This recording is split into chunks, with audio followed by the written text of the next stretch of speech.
नमस्कार, मैं हूं शैलेंद्र सिंह और आप देख रहे हैं हमारा YouTube चैनल शब्द शब्द शैलेंद्र सिंह। 4 जून के बाद भारतीय जनता पार्टी की कुंडली में राहु काल ने कुछ ऐसा कब्जा जमाया है कि 1 महीने बीत रहा है, लेकिन राहु काल खत्म होने का नाम नहीं ले रहा है। भारतीय जनता पार्टी को लोकसभा चुनाव में अप्रत्याशित हार का सामना करना पड़ा। जोड़ तोड़ के साथ उनकी सरकार बनी, लेकिन ये माना जा रहा था कि अब भारतीय जनता पार्टी आने वाले जो उपचुनाव हैं उनमें कहीं न कहीं से इस स्थिति में होगी कि वो जवाब दे सकेगी लोकसभा चुनाव की हार का। लेकिन 7 राज्यों के 13 विधानसभा चुनाव के जो फैसले आए उनने एक बार फिर दिखा दिया कि भारतीय जनता पार्टी की कुंडली में जो राहु काल चल रहा है वह भी खत्म नहीं हुआ है। इन 13 सीटों में से सिर्फ 2 सीटें ऐसी हैं जो भारतीय जनता पार्टी ने जीती और उनमें भी उनका जो मार्जिन है वो बहुत कम रहा। उसके मुकाबले कांग्रेस को अच्छी सफलता मिली। तृणमूल कांग्रेस ने अपनी वर्चस्व बनाए रखा। भारतीय जनता पार्टी के लिए सबसे खराब स्थिति ये है कि लोकसभा चुनाव में जहां उन्हें अयोध्या में हार मिली थी, वहीं उपचुनाव में बद्रीनाथ में उनको हार मिली है। एक तरीके से उनकी जो हिंदुत्व की राजनीति थी उस पर हमला हुआ है और अब विरोधी दलों का ये कहना है कि अयोध्या के बाद बद्रीनाथ भी आप हार चुके हैं। इसका मतलब ये है कि जो हिंदुत्व की राजनीति भारतीय जनता पार्टी कर रही थी उस पर कहीं न कहीं से डेंट लगा है। 1 महीने से भारतीय जनता पार्टी के अंदर मंथन चल रहा है। इतने मंथन के बाद भी भारतीय जनता पार्टी समुद्र में से अमृत नहीं निकाल पाई है। भले ही ये अमृत काल चल रहा हो और भारतीय जनता पार्टी लगातार इस अमृत काल का उत्सव मना रही हो, लेकिन जो उनके बीच का समुद्र मंथन है उसमें अभी अमृत निकलना संभव नहीं हो पाया है। आज लखनऊ में भारतीय जनता पार्टी कार्य समिति की बैठक थी। 3000 से अधिक कार्यकर्ताओं के साथ नेताओं का एक तरीके का संवाद था। कहा यह गया कि ये कोई चुनावी चर्चा नहीं है, बावजूद इसके वहाँ जो भाषण हुए वो चुनाव के हुए। चुनाव के जो परिणाम थे उनको देखते हुए नेताओं ने कहा कि अब पार्टी संगठन और कार्यकर्ताओं को बैकफुट पे नहीं आना है। उन्हें क्रिकेट में जैसे लास्ट ओवर्स में चौके छक्के उड़ाए जाते हैं वैसे करना है। बावजूद इसके कार्यकर्ताओं में कितना उत्साह आएगा ये देखने वाली बात है। आने वाले समय में उत्तर प्रदेश में 10 विधानसभा चुनाव के उपचुनाव हैं। इन उपचुनाव में ये टेस्ट हो जाएगा कि जिस उत्साह की बात भारतीय जनता पार्टी ने की है उसकी क्या हालत है और कार्यकर्ता कितना उत्साहित हुआ है। नेताओं के बीच जो आपसी मतभेद थे कितने खत्म हुए हैं। आज कार्य समिति की बैठक में नेताओं के भाषण में ये बातें सामने आई, जहां पर सरकार और संगठन दोनों के जो विचार थे वो सुनने को मिले। संगठन की तरफ से आवाज़ आई कि संगठन सरकार से ऊपर होता है। 2017 से और 2024 हो रहा है। इस पूरे कार्यकाल में उत्तर प्रदेश में ये एक द्वंद्व रहा कि सरकार ऊपर होती है कि संगठन और सरकार के बीच का ये जो द्वंद्व था, इसी का परिणाम 2024 का लोकसभा चुनाव था, जहां कार्यकर्ता निराश था, हताश था और वो चुनाव से दूर हो गया। बहुत सारे कारण जिनकी समीक्षा भारतीय जनता पार्टी कर रही है। अब ये समीक्षा कब कैसे पता चलेगी, क्या हुआ, कैसे हुआ और भारतीय जनता पार्टी कैसे सुधार कर रही है, ये तो आने वाले दिनों में जैसे जैसे भारतीय जनता पार्टी के फैसले होंगे उस तरीके से पता चलेगा। लेकिन जनता रिजल्ट देखती है और रिजल्ट में अभी लोकसभा चुनाव के बाद हुए उपचुनाव में भारतीय जनता पार्टी की हार ने एक बार फिर ये दिखा दिया है कि पार्टी अभी भी उस फाइट मोड में नहीं है जिसमें कि वो विपक्षी दलों से मुकाबला कर सके और छोटी छोटी सीटों पर उसकी हार हो रही है।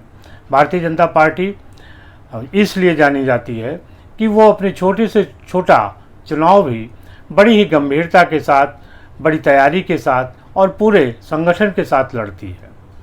लेकिन जो हार उसे मिली 4 जून के बाद, उसके बाद उसके अंदर से एक आत्मविश्वास गायब है। वो पूरे लड़ाकू प्रवृत्ति से नहीं लड़ पा रही है।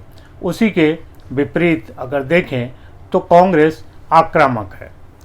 लोकसभा से लेकर और राज्यों के स्थितियों तक, प्रतिक्रिया तक कांग्रेस की हालत बहुत बेहतर हो गई है। भले ही कांग्रेस सरकार नहीं बना पाई, सरकार बनाने लायक स्थिति नहीं हुई, लेकिन नेता प्रतिपक्ष बनने के बाद जिस तरीके से राहुल गांधी ने कांग्रेस की तरफ से भारतीय जनता पार्टी को घेरा, उसमें भारतीय जनता पार्टी अभी भी जवाब देने की स्थिति में नहीं है। आज भारतीय जनता पार्टी का जो संगठन है, चाहे वो मीडिया की बात करें, सोशल मीडिया की बात करें, तो वहाँ पर भी उसकी प्रतिक्रिया उतनी तेज़ी से नहीं आ रही है। कांग्रेस की प्रतिक्रिया उनके मुकाबले तेज़ी से आ रही है। आज कार्यसमिति थी भारतीय जनता पार्टी की, एक पार्टी एक्सरसाइज भी है, लेकिन राजनीतिक टिप्पणी कांग्रेस की तरफ से आई। सुनिए कांग्रेस के प्रवक्ता अंशु अवस्थी ने क्या कहा। भारतीय जनता पार्टी की कार्यसमिति सिर्फ एक ढोंग और तमाशा है।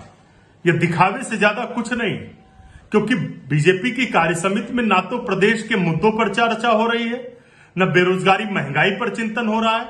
पेपर लीक जो दिन पर दिन हो रहा है, दलितों पर अत्याचार हो रहा है, उसकी कार्यसमिति में कोई चर्चा नहीं। सच्चाई यह है कि उत्तर प्रदेश की जनता ने जो 2024 में बीजेपी को सबक सिखाया है, उसके डर में यह कार्यसमिति हो रही है। और इस कार्यसमिति में अभी भी जो जरूरी मुद्दे हैं उन पर चर्चा न करके प्रदेश के युवाओं का, किसानों का, आम आदमी का अपमान उड़ाया जा रहा है। बीजेपी के नेता बैठकर कार्यसमिति में लोगों का मजाक उड़ा रहे हैं, प्रदेश के दलितों पिछड़ों पर हंसी उड़ा रहे हैं, उनके आरक्षण को समाप्त करके मजाक उड़ाया जा रहा है। यह कार्यसमिति सिर्फ प्रदेश के लोगों को चिढ़ाने के लिए है। जनता ये सब देख रही है। 2027 के चुनाव में इनको सबक सिखाने का काम करेगी। कांग्रेस राजनीतिक दल है और वो भारतीय जनता पार्टी की एक एक कदम का जवाब देगी। पहले भी देती थी, लेकिन वो उत्साह की कमी थी। 4 जून के बाद कांग्रेस में जो उत्साह आया है, कॉन्फिडेंस आया है, वो एक अलग तरीके से दिखाई दे रहा है।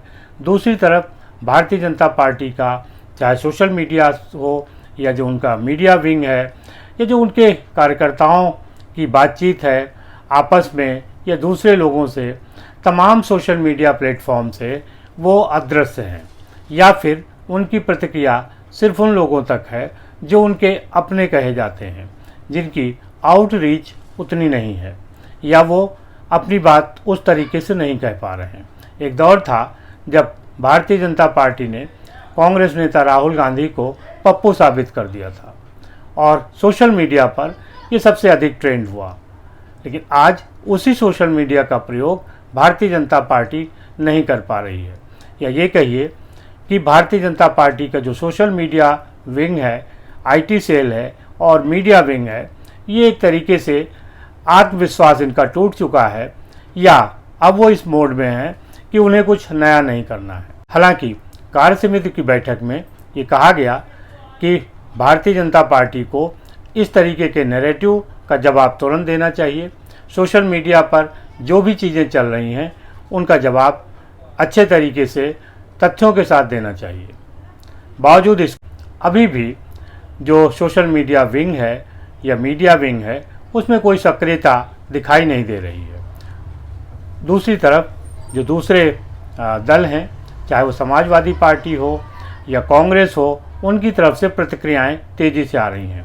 समाजवादी पार्टी के नेता अखिलेश यादव ने ट्वीट किया और कहा कि इंडिया गठबंधन सकारात्मक काम करेगी। इस तरीके से देखें तो इन चुनाव में जो एक हताशा की स्थिति भारतीय जनता पार्टी के सामने थी, वो अभी भी बनी हुई है। उनका जो राहु काल था वो खत्म नहीं हो रहा है। भारतीय जनता पार्टी कुंडली, धर्म, इन पे बहुत विश्वास करती है। बावजूद इसके शायद वो अपना भाग्य देख नहीं पा रही है और कहीं न कहीं अपनी जो कुंडली है वो बाँचने में चूक कर रही है। इसीलिए उसका जो राहु काल है वो खत्म नहीं हो रहा है। उत्तर प्रदेश के 10 उपचुनाव होंगे, वहाँ पता चलेगा कि जो ये एक्सरसाइज उत्तर प्रदेश में हुई है इसका क्या परिणाम होगा। फिलहाल उपचुनाव की हार से भारतीय जनता पार्टी को एक बार फिर झटका लगा है और उनके विरोधी दलों में आत्मविश्वास आया है।